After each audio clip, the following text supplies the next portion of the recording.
Hello दोस्तों, आपका स्वागत है अपने यूट्यूब चैनल इच्छुक क्लासेज में। आज मैं फिर से बिहार पुलिस के लिए सामान्य अध्ययन के प्रैक्टिस सेट लेकर आई हूँ। आप लोग ध्यान से देखिएगा और वीडियो अच्छा लगे तो लाइक सब्सक्राइब शेयर जरूर करें। आज का क्वेश्चन है, वंशागति के क्रोमोसोमवाद का सिद्धांत प्रस्तुत किया। मेंडल ने, डी ब्रिज ने, सटन एवं बोवेरी ने या हर्शे एवं चेज ने। जिनको भी आंसर पता है जल्दी से आंसर कमेंट करें।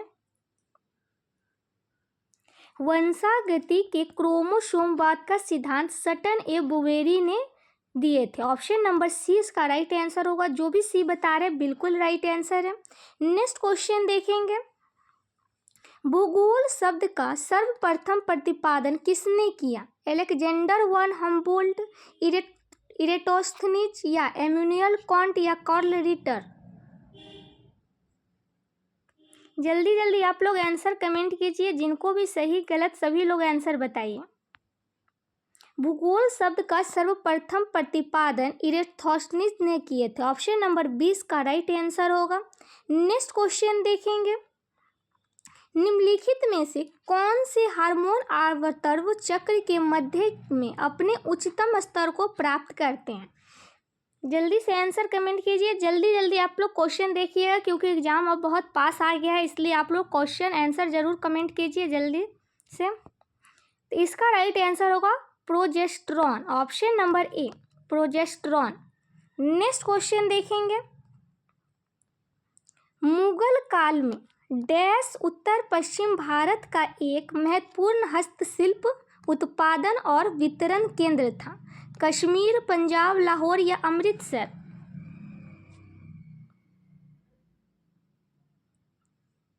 इसका राइट आंसर होगा option number C Lahore. Mughal काल में लाहौर उत्तर पश्चिम भारत का एक महत्वपूर्ण क्या था? हस्तशिल्प उत्पादक और वितरण केंद्र।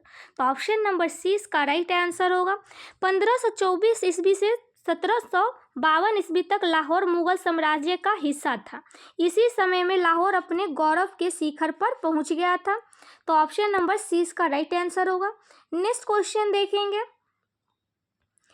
निम्नलिखित में से पृथ्वी की पेरिडोटाइट परत है? मेंटल, ऊपरी भूपटल या आंतरिक अंतरतम या ब्रह्म अंतरम। इसका राइट आंसर होगा ऊपरी भूपटल। Option number B. Next question देखेंगे, निम्नलिखित में से कौन सा एक प्राथमिक उपभोक्ता है? बकरी, घास, शेर या भेड़िया। प्राथमिक उपभोक्ता वे जीव होते हैं जो पौधों या पौधों के हिस्से को खाते हैं। जैसे खरगोश घास खाता है, टिड्डी पौधों को खाता है, बकरी घास खाती है। तो यहाँ राइट आंसर क्या हो जाएगा? बकरी। ये क्या है? प्राथमिक है।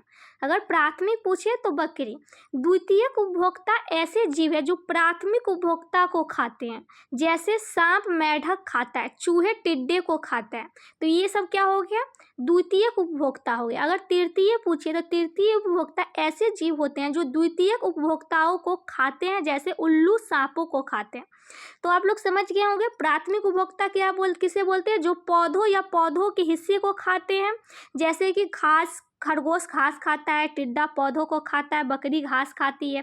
तो ये सब प्राथमिक हो जाएगा।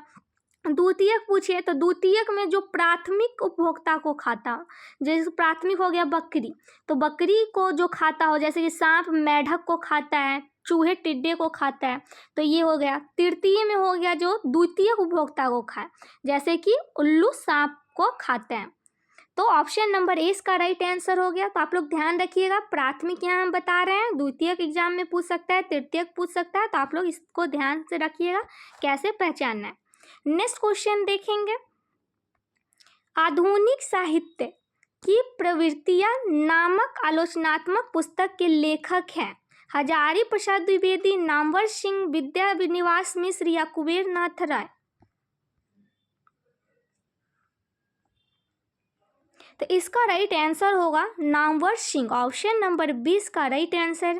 नेक्स्ट क्वेश्चन देखेंगे, एक परितंत्र में अपघटन की क्रिया को नियत करने वाले कारक है? ताप, मृदा की नमी, अपरदन की प्रकृति या ये सभी।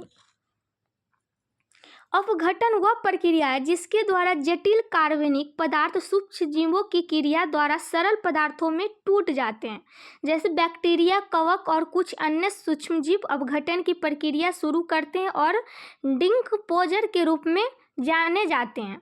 तो इसका राइट आंसर हो जाएगा ये सभी। तापमान, मृदा की नमी और अपरदन की प्रकृति आदि ये सब क्या है, परितंत्र से अपघटन क्रिया को नियमित करने वाले कारक है। तो ऑप्शन नंबर डी इसका राइट आंसर हो जाएगा। नेक्स्ट क्वेश्चन देखेंगे, घनात्मक ढाल के पूर्ति वक्र का कारण है वर्धमान प्रतिफल, स्थिर प्रतिफल, ह्रासमान प्रतिफल या ह्रासमान लागत।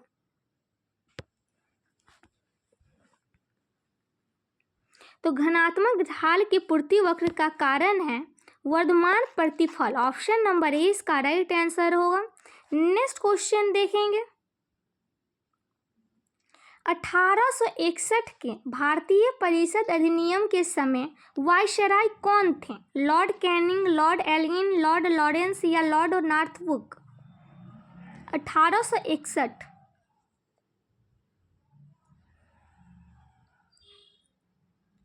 लॉर्ड कैनिंग भारत का प्रथम वायसराय था। लॉर्ड कैनिंग क्या थे? भारत के प्रथम वायसराय था। तो ऑप्शन नंबर ए इसका राइट आंसर होगा। उसका कार्यकाल वर्ष 1856 से 1862 तक रहा है। तो यहाँ 1861 पूछ रहा है, तो 1856 से 1862 के बीच 1861 आता है। तो इस दौरान ही government of India 1858 act pass हुआ। उसे 1859 में अर्ल की उपाधि प्रदान की गई तथा 1861 के भारतीय परिषद अधिनियम के समय वायसराय बनाए गए। तो लॉर्ड कैनिंग थे। तो ऑप्शन नंबर सी याद रखिएगा। नेक्स्ट क्वेश्चन देखेंगे, अधिक जनसंख्या वाले देशों के समूह में से कौन सा अवरोही क्रम में सही होगी? अवरोही क्रम में बताना है अधिक जनसंख्या वाला। तो ऑप्शन है चीन, भारत, ब्राजील, इंडोनेशिया। चीन, भारत, यूएस, इंडोनेशिया, चीन, यूएस, भारत और ब्राजील। भारत, चीन, यूएस व ब्राजील।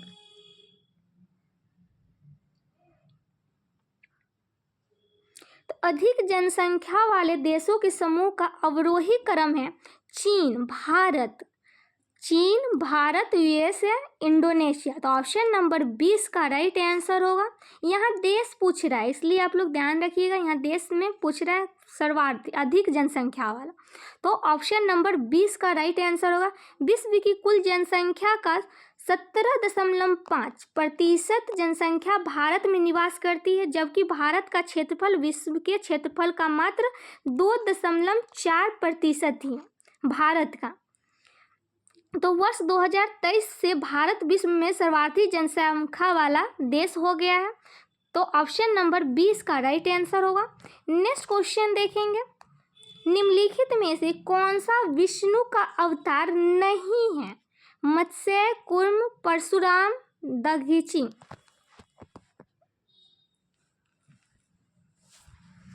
विष्णु का अवतार नहीं है वो बताना। मत्स्य, कूर्म तथा परशुराम विष्णु का अवतार है, जबकि ये दधीचि क्या है? विष्णु का अवतार नहीं है। ये दधीचि एक वैदिक ऋषि थे। ये क्या थे? एक वैदिक ऋषि थे। यास के मतानुसार ये अथर्व के पुत्र हैं। पुराणों में इनकी माता का नाम शांति मिलता है। तो ऑप्शन नंबर डी इसका राइट आंसर होगा। ये विष्णु का, अगर पूछे विष्णु का अवतार तो मत्स्य, कूर्म और परशुराम ये सब याद रखिएगा, विष्णु का अवतार। नेक्स्ट क्वेश्चन देखेंगे, वायु के क्षैतिज संचलन से होने वाले ताप का स्थानांतरण क्या कहलाता है? संवहन, चालन, अभिवहन या प्रेरण। ऊष्मा का संचरण 3 प्रकार से होता है, चालन, संवहन और विकिरण। याद रखिएगा, ऊष्मा का संचरण कितने प्रकार से होता है? तो 3 प्रकार से, चालन, संवहन और विकिरण। तो इसका राइट आंसर अभिवहन होगा। वायु के क्षैतिज संचलन से होने वाला ताप का स्थानांतरण अभिवहन कहलाता है। ऑप्शन नंबर सी इसका राइट आंसर होगा। नेक्स्ट क्वेश्चन देखेंगे, हड़प्पा के लोग किस धातु का उपयोग नहीं जानते थे? तांबा, कांसा, सोना, लौह। नहीं जानते थे वो बताना है।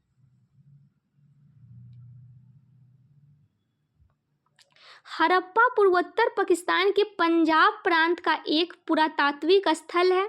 यह साहिरवाल शहर से 20 किलोमीटर पश्चिम में रावी नदी के किनारे पर स्थित है। ये क्वेश्चन भी आप लोग को पूछा जा सकता है। रावी, हड़प्पा कौन से नदी के किनारे स्थित है? तो रावी नदी के। और इसकी खोज वर्ष 1921 में दया राम सैनी द्वारा की गई थी। यहाँ के लोग तांबा, कांसा और सोना का उपयोग जानते हैं, जबकि यहाँ के लोगों को लौह धातु का ज्ञान नहीं था। तो ऑप्शन नंबर डी इसका राइट आंसर होगा। लौह धातु का ज्ञान नहीं जानते थे। यहाँ से प्राप्त कुछ महत्वपूर्ण अवशेष थे, जैसे कि एक बर्तन पर बना मछुआरे का चित्र, शंख का बना बैल, पीतल का बना इक्का, ईंटों का वृत्ताकार चबूतरे जिनका उपयोग संभवतः फसल को दाबने में किया जाता था। साथ ही गेहूं तथा जौ के दानों के भी अवशेष मिले हैं। तो ऑप्शन नंबर डी इसका राइट आंसर होगा। हड़प्पा के लोग किस धातु का उपयोग नहीं जानते थे? तो लोह का। तो ऑप्शन नंबर डी याद रखिएगा। नेक्स्ट क्वेश्चन देखेंगे। भौतिक अधिशोषण में गैस के अणु ठोस के तल पर जुड़े रहते हैं। रासायनिक बल के द्वारा, स्थिर विद्युत बल के द्वारा, गुरुत्वाकर्षण बल के द्वारा या वाडर वॉल बल के द्वारा।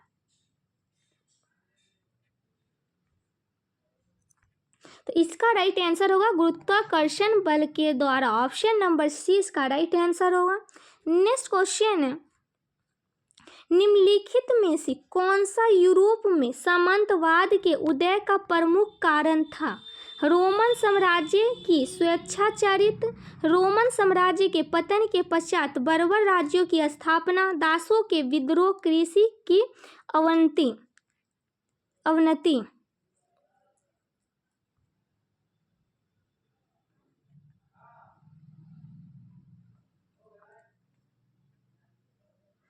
इसका राइट आंसर होगा बी, रोमन साम्राज्य के पतन के पश्चात बर्बर राज्यों की स्थापना। ऑप्शन नंबर 20 का राइट आंसर होगा। नेक्स्ट क्वेश्चन है,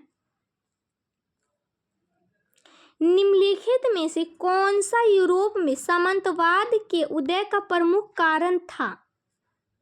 यही क्वेश्चन है, सेमी क्वेश्चन है, इसको रहने देंगे। इसका आंसर बताया ना, ऑप्शन नंबर बी, रोमन साम्राज्य के पतन के पश्चात बर्बर राज्यों की स्थापना। तो नेक्स्ट क्वेश्चन देखेंगे। निम्नलिखित में से किस यूरोपीय जाति को इंडोनेशिया में प्रभुत्व जमाने में सफलता मिली? अंग्रेज, फ्रांसीसी, पुर्तगाली या डच? पुर्तगालियों को इंडोनेशिया में प्रभुत्व जमाने में सफलता मिली थी। भारत में समुद्री रास्ते की खोज में 15वीं सदी के अंत में हुई, जिसके बाद यूरोपियों का भारत आना आरंभ हुआ था। तो ऑप्शन नंबर सी इसका राइट आंसर होगा। कौन थे वो? पुर्तगाली, जो सफलता उनको मिली कहाँ? इंडोनेशिया में। नेक्स्ट क्वेश्चन देखेंगे। केंद्र सूची के विषयों के बारे में सर्वोच्च न्यायालय के क्षेत्र अधिकार एवं शक्तियों को कौन विस्तृत कर सकता है? राष्ट्रपति, प्रधानमंत्री, मंत्रिमंडल या संसद? इसका राइट आंसर होगा संसद। केंद्र सूची के विषयों के बारे में सर्वोच्च न्यायालय के क्षेत्र अधिकार एवं शक्तियों को संसद विस्तृत कर सकता है। सर्वोच्च न्यायालय के क्षेत्र अधिकार मुख्यतः 3 प्रकार के होते हैं, प्रारंभिक, अपीलीप या परामर्शदात्री। तो ऑप्शन नंबर डी इसका राइट आंसर होगा। नेक्स्ट क्वेश्चन देखेंगे। निम्नलिखित में से कौन सा मूल अधिकार आपातकाल के समय भी निलंबित नहीं हो सका? स्वतंत्रता का अधिकार, जीवन की सुरक्षा का अधिकार, संवैधानिक उपचारों का अधिकार या कानून के समक्ष समानता?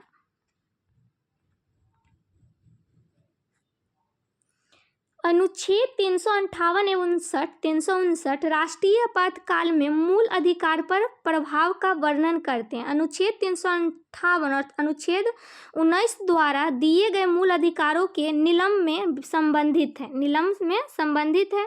तो स्वतंत्रता का अधिकार क्या था? आपातकाल के समय भी निलंबित नहीं हो सका। तो ऑप्शन नंबर ए इसका राइट आंसर होगा। नेक्स्ट क्वेश्चन देखेंगे। निम्नलिखित में से कौन यूनानी कवि था? वर्जिल, होमर, क्विंटस, एनियस या टाइटस मैसियस प्लोटस? यूनानी कवि। तो इसका राइट आंसर होगा होमर। होमर क्या थे? एक यूनानी कवि थे। तो ऑप्शन नंबर 20 का राइट आंसर है। अभी तक जो वीडियो को लाइक और चैनल को सब्सक्राइब नहीं किए हैं जल्दी से कर लें, और आप लोग जाने से पहले वीडियो को लाइक करके जाया कीजिए। हम आप लोग के लिए इतना मेहनत करते हैं, इतना इंपॉर्टेंट क्वेश्चन सब लेकर आते हैं, तो आप लोग एक लाइक करके जरूर जाया कीजिए। भारत का राष्ट्रीय चावल अनुसंधान संस्थान कहाँ पर अवस्थित है? कटक, नई दिल्ली, चेन्नई या कोलकाता? राष्ट्रीय चावल अनुसंधान संस्थान पूर्व में अखिल भारतीय संवर्धित चावल सुधार परियोजना की स्थापना वर्ष 1965 में भारतीय कृषि अनुसंधान परिषद द्वारा की गई थी। यह कटक में स्थित है। कहाँ स्थित है? यह कटक में स्थित है। इसका उद्देश्य फसल उत्पादन और सुरक्षा के लिए आनुवंशिक रेखाओं और प्रौद्योगिकियों के बहुस्थान परीक्षण को व्यवस्थित और समन्वित करना है।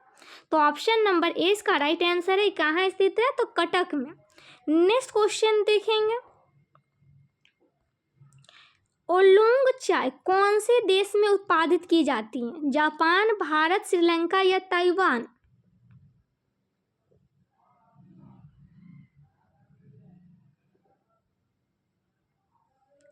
ओलोंग, तो इसका राइट आंसर होगा ताइवान। ओलोंग चाय ताइवान देश में उत्पादित की जाती है। ब्लैक टी और ग्रीन टी के जैसे ही ओलोंग चाय में कैफीन के अलावा विटामिन, मिनरल और मददगार ऑक्सीडेंट्स मौजूद होते हैं। तो इसका right answer option number D होगा। ये इसका लाभ क्या है? तो डायबिटीज के से दूर रखने में सहायक है, हृदय के स्वास्थ्य के लिए लाभदायक है, वजन घटाने में है, यकृत, पैनक्रियाज जैसे कैंसर के शरीर को बचाता है, तो इसका उपयोग इसमें लाभदायक है। ताइवान। तो नेक्स्ट क्वेश्चन देखेंगे ओलोंग चाय का। तो ये कहाँ उत्पादित किया जाता है? तो ताइवान में। ऑप्शन नंबर डी इसका राइट आंसर है। नेक्स्ट क्वेश्चन है, निम्नलिखित संवैधानिक संशोधन ने अनुच्छेद 14, 19 और 31 के तहत प्रदत्त मूल अधिकारों पर नीति निर्देशक तत्वों को कानूनी वरीयता प्रदान की है? 25वें, 32वें, 42वें या 44वें?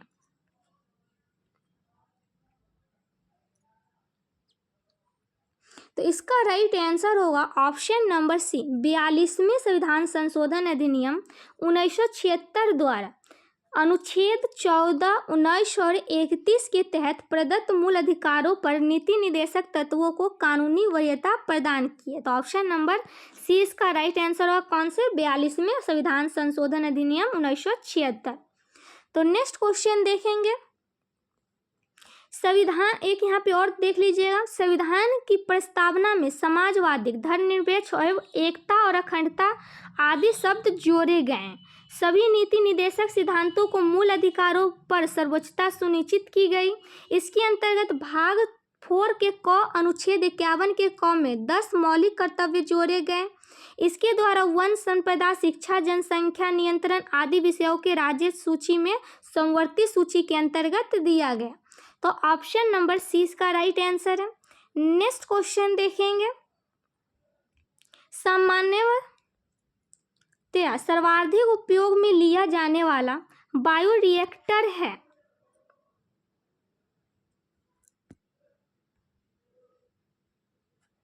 सामान्यतः सर्वाधिक उपयोग में लिया जाने वाला बायोरिएक्टर है विलोडित हौज बायोरिएक्टर। ऑप्शन नंबर 20 का राइट आंसर होगा।